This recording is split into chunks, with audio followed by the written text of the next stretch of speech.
10-year anniversary, OperaCreole's 10-year anniversary.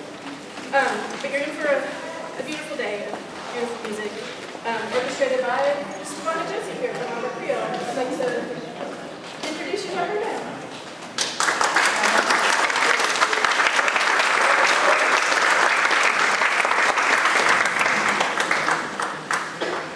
Well, isn't it good to be together again? Yeah.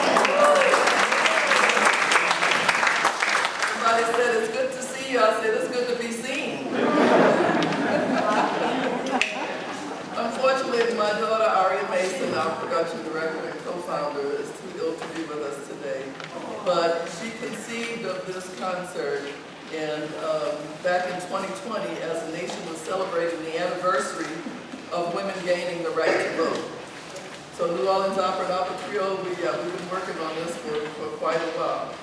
But we're here today in a building built in 1909 by Smith W. Green, the formerly enslaved self-made millionaire, and in a venue named after his wife and business partner, Laurenia Green, who was one of the original members of the New Orleans NAACP. So history in the space and history being sung.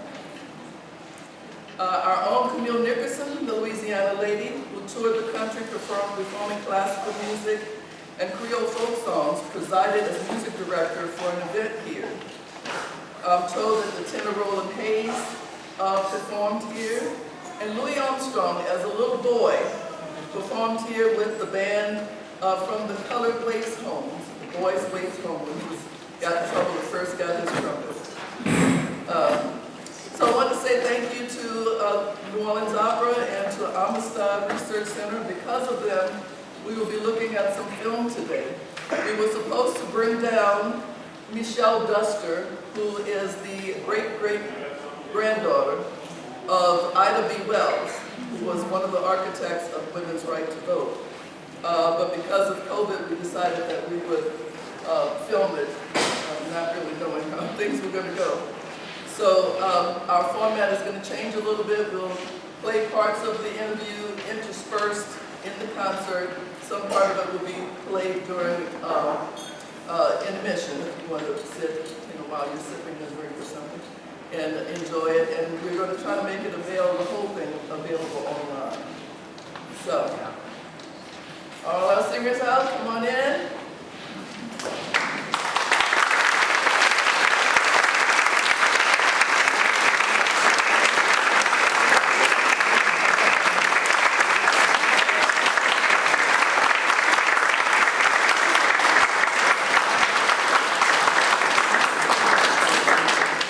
We are proud to have some of the best singers in the country with us. Those who have sung with the Metropolitan Opera, sung internationally, or college professors, and just generally wonderful people. So I'm always glad to have them with us. So, for centuries, women have used their voices in music and in actions, both to protest and uplift our country to a more perfect union. In 2021, Kamala Harris, the first woman vice president of the United States, was inaugurated. OperaCreole marked its 10th plus anniversary of our inaugural concert. And 2022 saw Black women win gold in Winter Olympics in bobsledding and speed skating. And now we have Ketanji Brown Jackson, a Black woman nominee to the Supreme Court of the United States.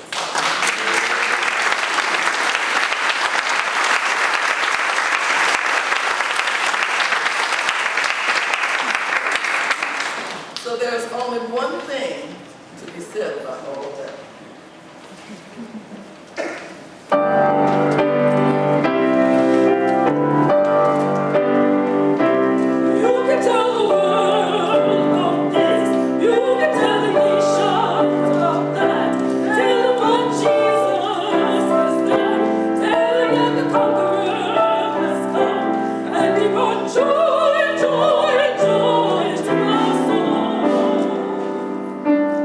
He took my feet.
escaped to freedom, and came back to take women by the hand and lead them out of bondage.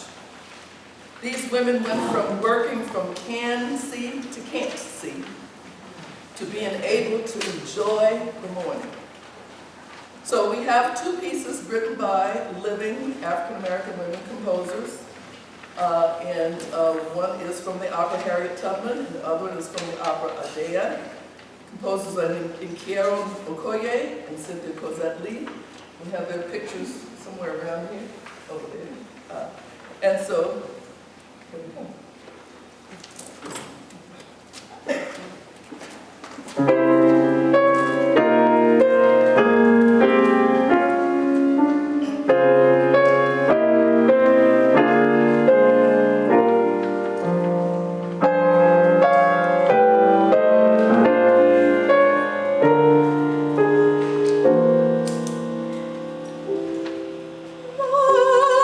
My name is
I was so very honored to get an opportunity to speak with Michele. My daughter has long had a passion for Ida B. Wells and introduced me to her in very many new ways. And I wanted to talk about the significance of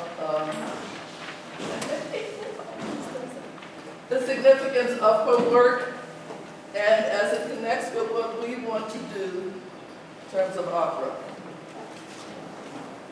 We are really honored to have gotten this handled by the Amistad Research Center. They negotiated all of this, and it's been a wonderful partner. We've done many wonderful things in the past, and so I'm very proud of it. So we're going to just look at a little bit of a clip, and then we'll go on with the program.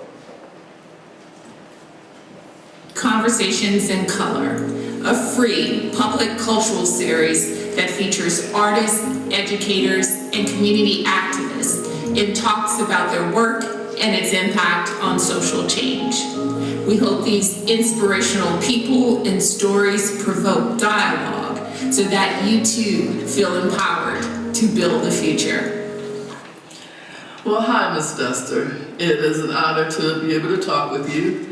I'm Givonna Joseph, and I'm founder and artistic director of OperaCréole here in New Orleans. We are celebrating our 10th anniversary.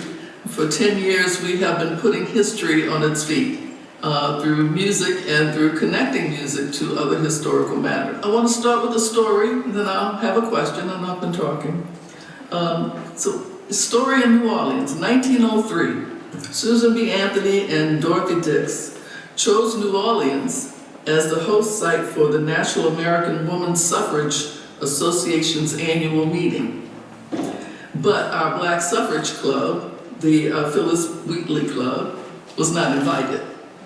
Somehow, Susan B. Anthony and Ms. Dix came and visited the club and brought a little small contingent with them.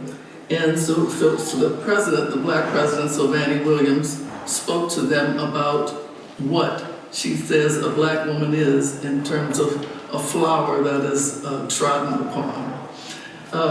So I thought about that story, and so much of that story made me think of Miss Wells.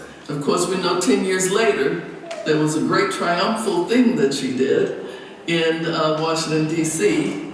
And can you talk with us about that a little bit, especially from her perspective, what it felt like? Sure.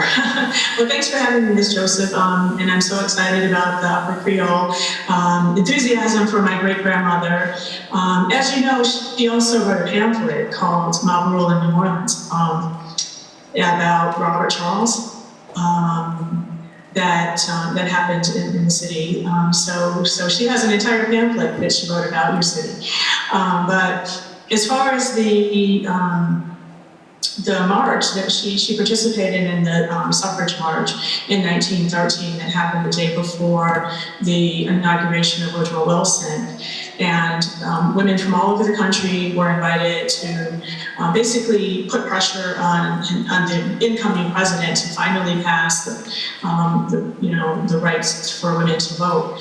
And so my great-grandmother, Etta B. Wells, was part of the Illinois contingency delegation that went to the march. And it was an integrated delegation from Illinois. But once they arrived in Washington, D.C., they were informed that the organizers of the march had requested that Black women march in the back of the parade. And so there was a big commotion within the Illinois delegation about how they should handle that request. And ultimately, my great-grandmother, from what I understand from the research that I've done for both of the books that I've written about her, she sort of fake agreed to honor that request. But then the day of the parade, she couldn't be found. And ultimately what happened was that she walked alongside the parade route and came out of the crowd and inserted herself into the front of the Illinois delegation.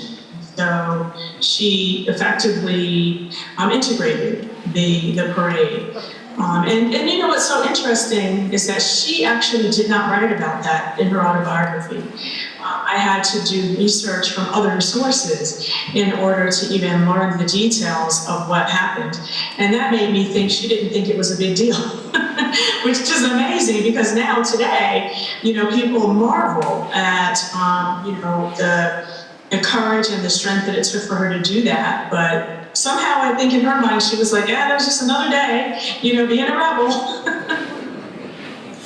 Well, as I was planning this concert, I started thinking about that date, March 3rd, 1913, and I realized something else wonderful happened in Illinois on March 3rd, 1913. The composer, Margaret Bonds, was born.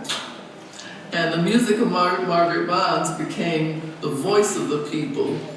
It galvanized the people. It was a cradle for our ambition and our hopes and our loves and our distress. And so I think that those two things coming together just spoke to me in a really great way. Something that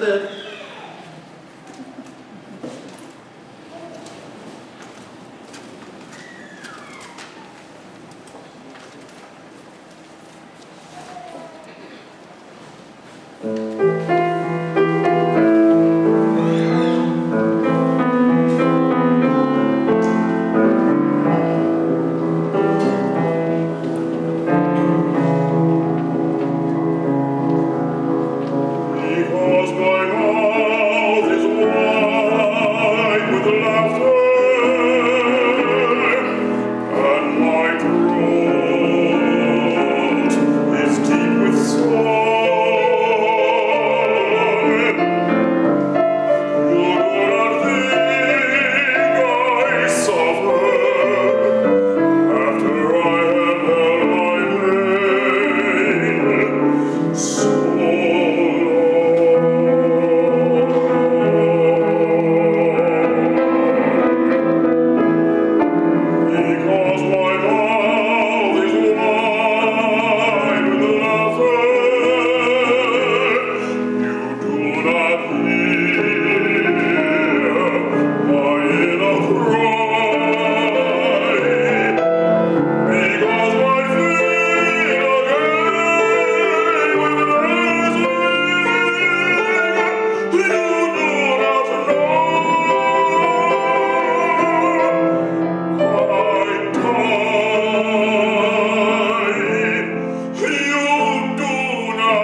Those two don't usually go together, that's what I'm saying. Anyway, they're going to go together today, right?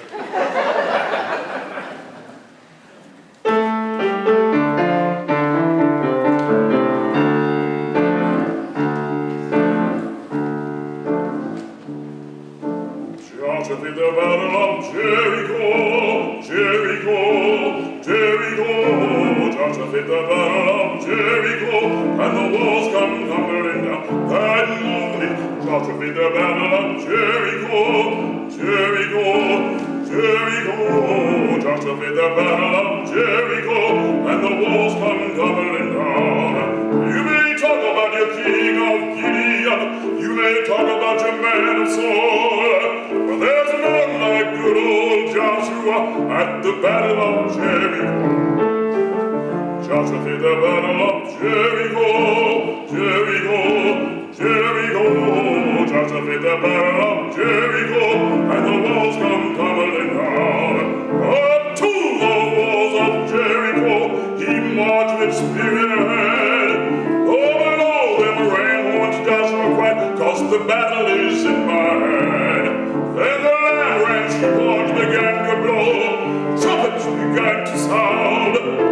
Joshua commanded the children to shout, and the walls come tumbling down. That morning, Joshua did the battle of Jericho, Jericho, Jericho.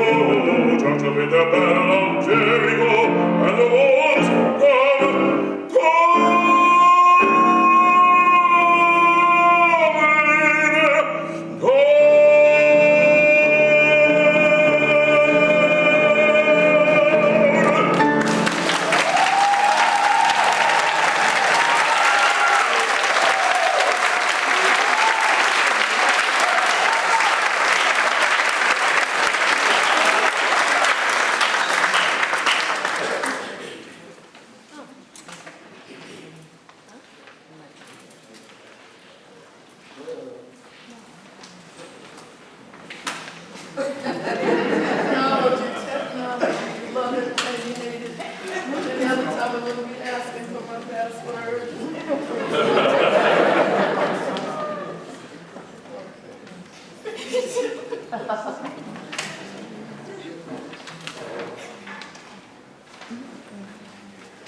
I remember just as I was coming here, there was a World Exposition in Chicago, 1893, if I'm remembering correctly, that she protested because African Americans were not included. But I see that the black opera singer, Sister Retta Jones, did perform. And I'm wondering if that happened because Frederick Douglass got involved after your grandmother's protest. Would you have any information on that? I have forgotten all Well, about what I understand about the World's Fair was that it wasn't like there were no black people at all who participated. The issue that my great-grandmother and Frederick Douglass and Irvine Garland Penn and Ferdinand Barnett, the four of them co-wrote a pamphlet called The Reason Why the Colored American is Not in the World's Columbian Exposition. They co-wrote that pamphlet to protest what they considered to be meaningful participation for African Americans when it came to organizing the fair and to have exhibitions in the fair that were representative of the contributions that African Americans had actually made to the country. Because the whole point of the World's Fair was to sort of celebrate 30 years after the Civil War, to celebrate progress of the United States after the Civil War. And the four of them felt that the contributions that African Americans had made to this country were greatly underrepresented at the World's Fair. And so, and in addition to that, some of the representation that was at the fair, they felt was very insulting. There were exhibitions of sort of the progress of man with, Black people at the bottom and white people at the top of the sort of hierarchy. So there was a lot of issues going on with the fair. So that's not to say that there weren't, that Sister Eva Jones was not there, or other people like Paul Lawrence Dunbar, but it was just very underrepresented. And I have to say that the timeline of all of her accomplishments, just reading that in the book, just made me tired and feel like I have no idea of how much work she withstood, so it just inspired me to know that I'm not the only one tired, and I'm not as tired as she was. Was there any music that spoke to her? Were there any organizations in terms of musical clubs or that supported her work? Or can you talk a little bit about music scene of Chicago a little bit? Well, when I was doing my research for Ida B. the Queen in particular, one of my goals with the book was to humanize her, humanize my great-grandmother for the audience, for the readers, and for myself, because I feel like people sort of make her into almost superhuman person, and that can be a little intimidating, I think, for people to feel like, well, they can't even relate to her because she was so extraordinary. And so I was looking for information that would, make her sort of, show another side of her, besides all of her, founding every organization and participating in so many different publications, like the Memphis Free Speech and the New York Age and the Chicago Defender and the Conservator and, just on and on. And so her journal that she kept when she was in Memphis as a young woman in her 20s was more revealing when it came to her sort of personal taste and her social life and things like that. She didn't mention any particular songs that she liked, but she definitely was a very big theater goer. And she used her journal to sort of give, for her own self, she would give critiques of, of performances that she attended or lectures that she attended or speeches that she heard, books that she wrote, that she read. She would kind of write down her thoughts about it. And so, I can gather from that she was a very big theater goer in Memphis. And then after she relocated to Chicago, she was very active later in her life in helping to sort of reopen and establish the Pythian Theater. But she, in her autobiography, it was about 2 paragraphs, that she wrote about it. So I've had to kind of read between the lines to figure out exactly what happened. So it was interesting doing research on her of what she chose to focus on and what she kind of glossed over. And, I can only, sort of surmise that some things she glossed over, maybe in her mind it wasn't a big deal. But for us today, it's like, well, I want to know more. So that's all, I really have to work with. Yeah, and I saw somewhere that Louie Armstrong may have performed at the Pythian Theater. So, that's our claim to fame, if that is true. But I thought the controversy of her forming this theater in a neighborhood that some of the hoity-toities were not really happy about, or the guy associated with the theater, and she chastised them for being hypocrites, that we're supposed to speak to all the people. And for me, that's how I see opera. People think of opera as this elite thing, and they're over there, and they're singing in these languages. You don't know what they're doing, and they don't care about the community. But that's absolutely not true. And one of the things that we highlight in this concert is Coretta Scott King's concert for to raise money for the movement, and Marian Anderson, and all of those people who were galvanizing forces for the movement, and how we have put our dollars and our hearts and our songs in that direction.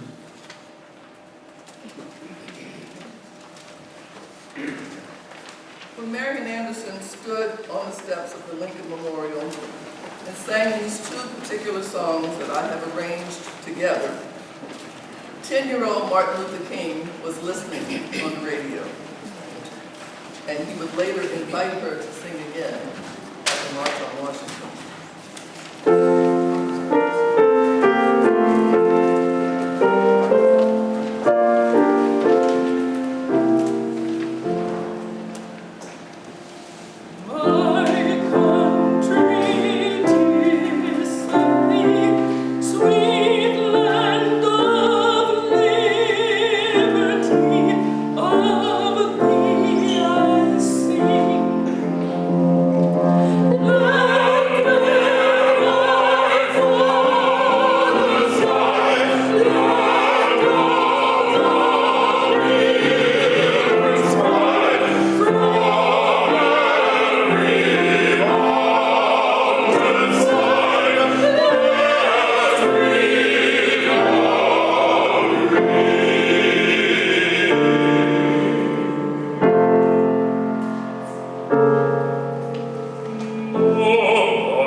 I think about the fact that now this beautiful monument was built, or so many accolades are being given to her, even a Barbie doll, I understand. Is that right? have to get one. But, I think back on the fact that Dasby, thought she was the most dangerous person of her race. And I was reflecting on how we should maybe speak to today as how harshly those who protest for our rights are judged. And maybe we should look at them differently and find ways that we could lift them up. What do you think Ms. Wells would say about this day and time? Well, per my research that I did for my books, I'd Be the Queen and I'd Be Wells' Voice of Truth, which is a children's picture book. I can only, go by what she actually did during her lifetime. And she did face an awful lot of criticism, during her lifetime. There were a lot of people who really had a problem with her. They felt she was too outspoken and too bold and, too confident and just a lot of things that people say about women, and specifically that refuse to be sort of meek and mild and agreeable and all of these things that some people think women should be. So I do think she was judged a little bit more harshly than a man would have been who was doing the same thing that she was doing. But as far as what she would think today, she might be surprised by what's going on, considering in order for her to do the work she did, she had to believe that it would make a difference. She had to be an optimist, otherwise why even, spend 50 years of your life fighting for, freedom, justice, and equality. She, obviously was a journalist, and she used her voice in journalism to expose the truth about what was going on during her time, which was domestic terrorism. It was absolutely domestic terrorism. These mob rules, these vigilante kind of acts that were committed against the African American community, most of the times with impunity. And so she lived during a time of absolute lawlessness. And so, some people were intimidated by what was going on, and she made it clear, if you read through her writings, that she literally was willing to die, to stand up for her convictions. And so, a lot of people aren't willing to die for what they believe in, but she clearly felt that she was not going to accept being second-class citizen.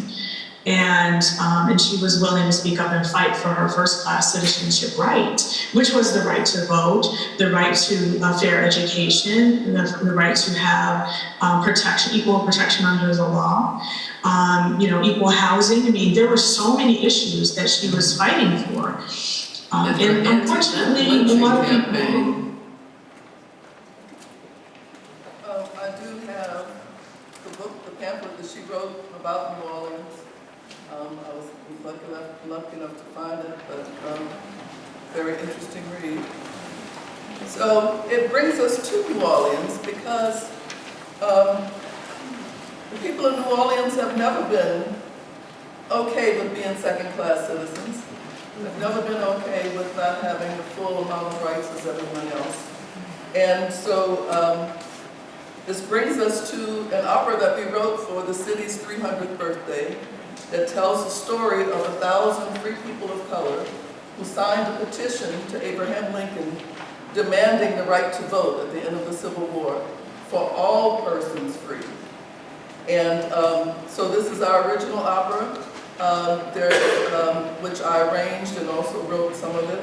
It's built on some of the music of free people of color, piano music that I put vocals on top of, and some of the text from historical newspaper in New Orleans, La Tribune. So here is 3 scenes. The first is the prologue, and it starts with a poem that is a dedication to Creole love in New Orleans and the role of these poets who published their poems in 1845. Listen now.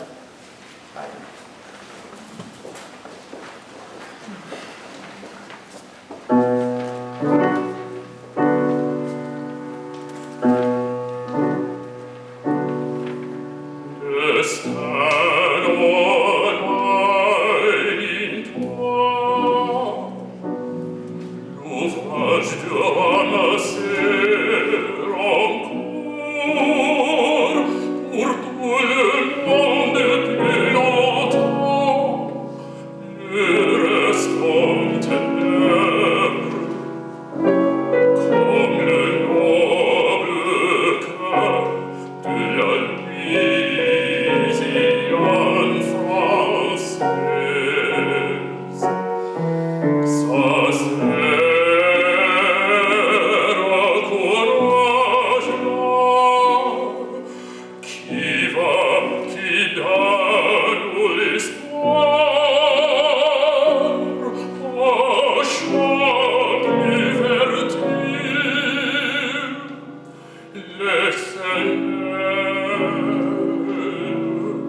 and the convention could not be successful.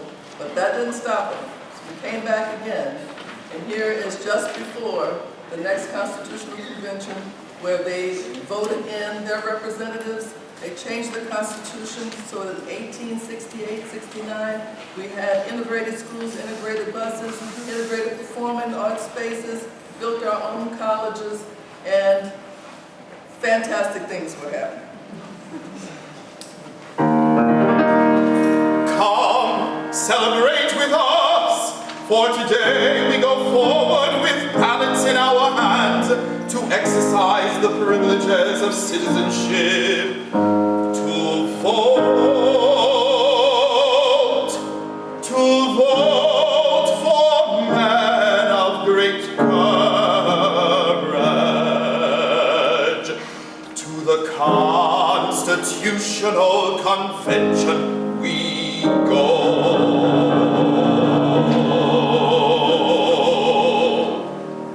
And yet we must do more than vote, as we endeavor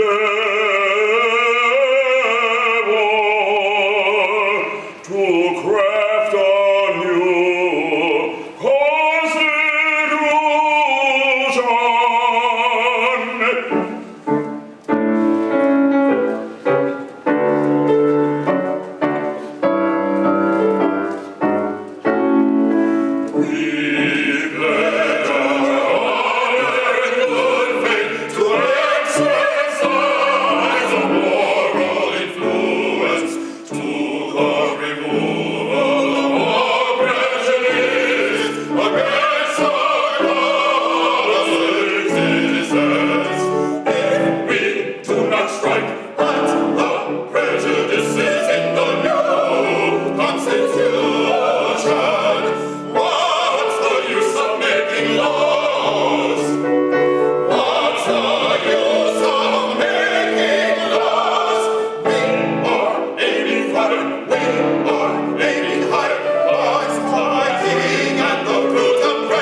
They're invaluable to our community, and worldwide actually people reach out to Givonna for her advice and storytelling and all of her amazing research on this. Is a resource that not only New Orleans is lucky to have, the country and the world, the people who love classical music and beyond.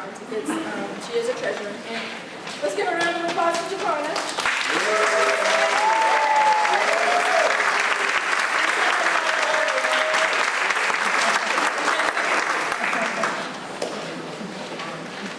Sometimes it does feel pushed by the ancestors. They're gonna get me if I don't do something right.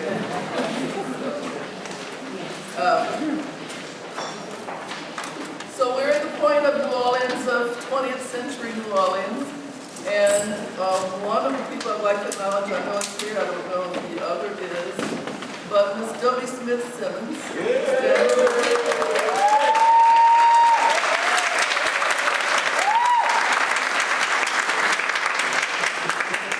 Jody was a young teenager when the Freedom Ride was happening. She and was very involved in the Freedom Ride of New Orleans.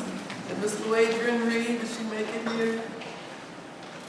No, but she was one of, also her family very much involved in what affects New Orleans and our freedoms and our right to vote.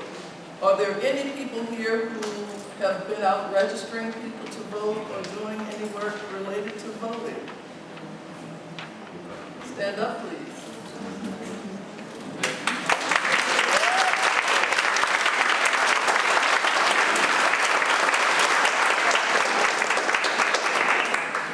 All right. So, anyone here? I know Mrs. Sybil L'Oreal formed an organization that became the Louisiana League of Good Government. Anybody was associated with that by any chance? Okay. So we're going to go on to the opera Freedom Ride, which was written by Van Shore. Yeah, we let a couple of guy composers in. Written about the Freedom Ride when the people came to New Orleans. There was an incident that cut off the bus traffic, or their continuation. And so they ended up in New Orleans. They were given housing at Zane University. And so this is one of the scenes from this opera by Dan Shue. Ivan Tyler.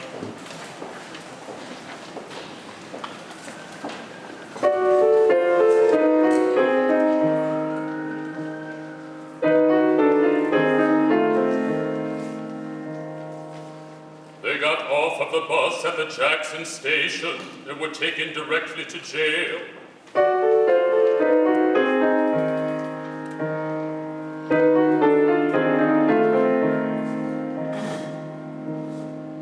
But there's only so much room in the Jackson City jail.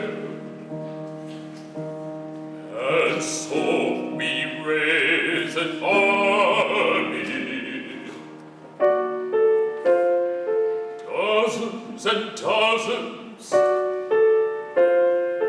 hundreds and hundreds, to overwhelm the city and overcome the enemy. For this is a battle we fight upon the highways of America. When the Bible speaks of battle, it speaks of kings and chariots. Well, these are our chariots, the Greyhound bus, the railway train, and we will ride for the chariots of God. Or 20,000, even thousands upon thousands. The Lord is among them, as in Sinai, in the holy place. Ride the chariot, ride the chariot to the kingdom of heaven. Ride the chariot, ride on the chariot of the Lord.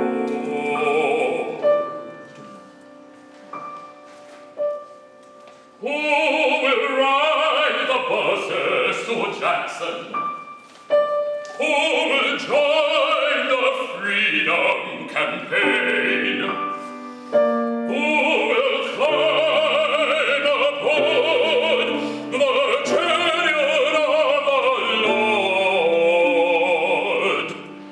Who will ride the freedom train.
So these are two pieces by Joyce, Moorman, also living composer.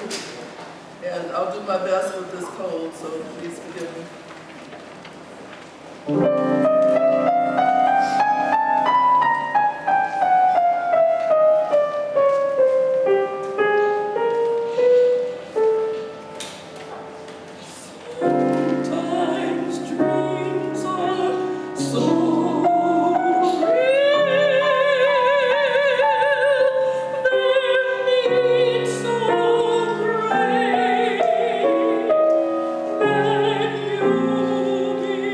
Thank you.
women took to the streets en masse, led by Stacey Abrams, Georgia Lee.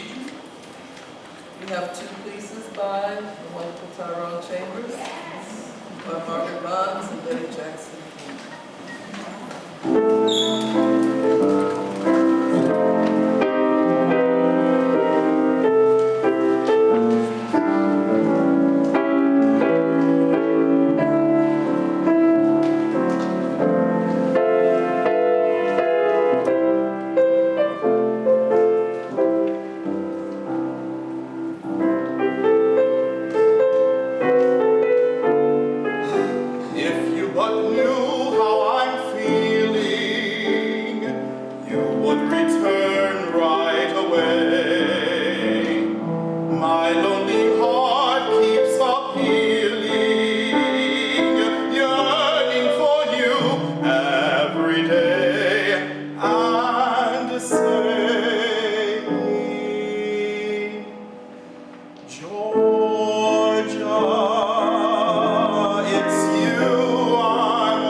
Now, like Richard, for something completely different.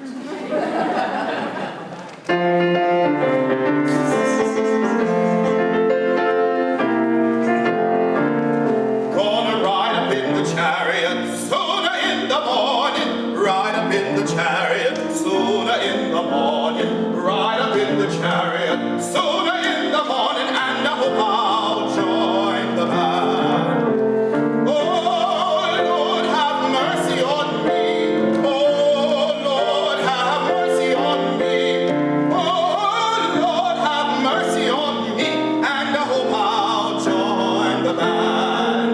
Gonna walk and talk with Jesus sooner in the morning.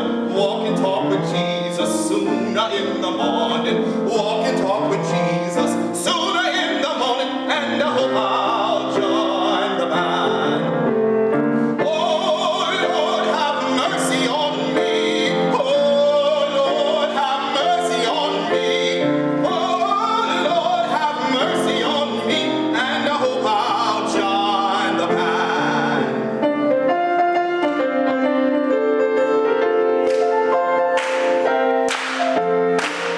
Gonna chatter with the angels sooner in the morning. Chatter with the angels sooner in the morning. Chatter with the angels sooner in the morning, and I hope I'll join the band. Oh Lord, have mercy on me. Oh Lord, have mercy on me. Oh Lord, have mercy on me, and I hope I'll join the band. Oh, have mercy. Oh, have mercy. Oh, have mercy, and I hope I'll join the band. Right in the morning,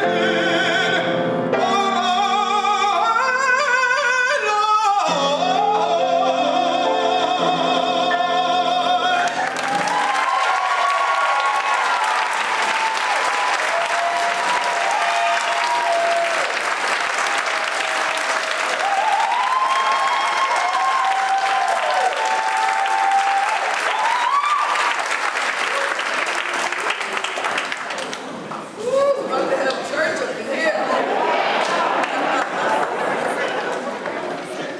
Before I invite Ivan to come up, I want to, Tyrone was mentioning Georgia, but it reminded me that some of our singers are from Mississippi. And there's a woman that's on the front of your program, my late mother-in-law, Natalie Mason. She and her husband, Dr. Givonna Mason, are responsible for integrating the beaches, schools, and the medical facilities. But thanks to First Lady Rosalynn Carter, she was the only black woman from Mississippi to go to the Equal Rights Amendment Convention. And so I want to remember her because she was always wonderful, wonderful in my life, and I love her so.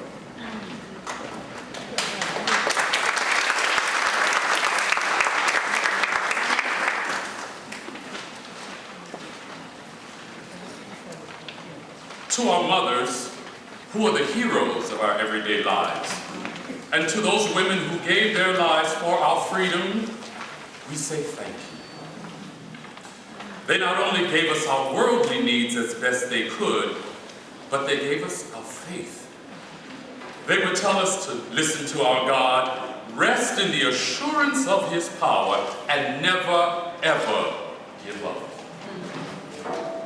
We will hear a new piece newly commissioned for our singer Taylor White by her Loyola voice teacher Ellen Frohnmeyer, a piece from Florence Price, the teacher of Margaret Bonds, and the first woman to have a piece performed by a symphony orchestra, and finally, the gospel according to New Orleans' own Moses Hogan.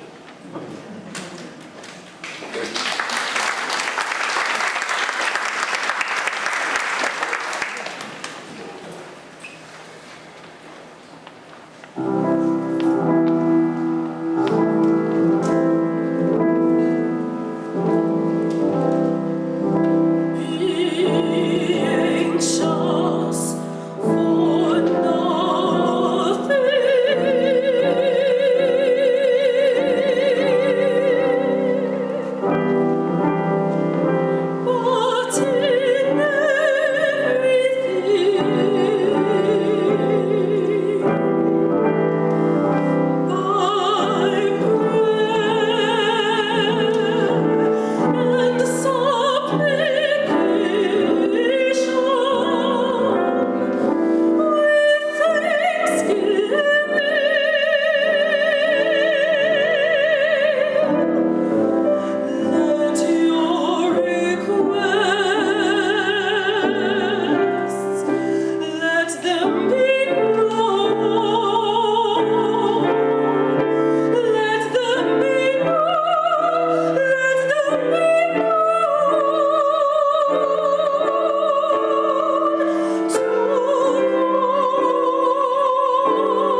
Take your time, baby. Take your time.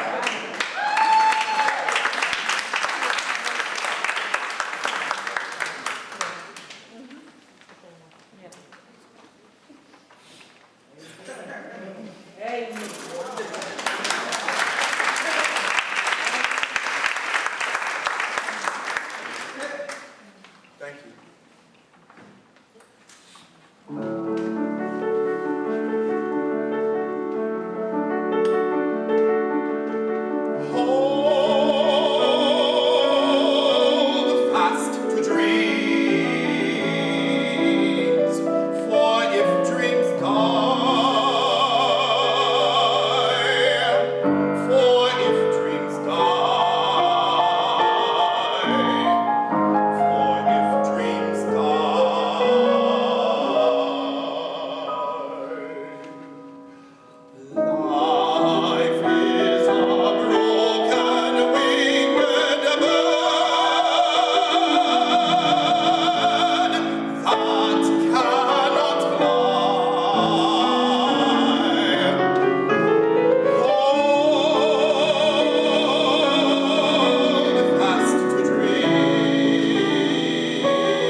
from all this beautiful singing and all these beautiful hearts. It's so great to work with. They are such a blessing in my life. But we cannot leave today without making you all sing.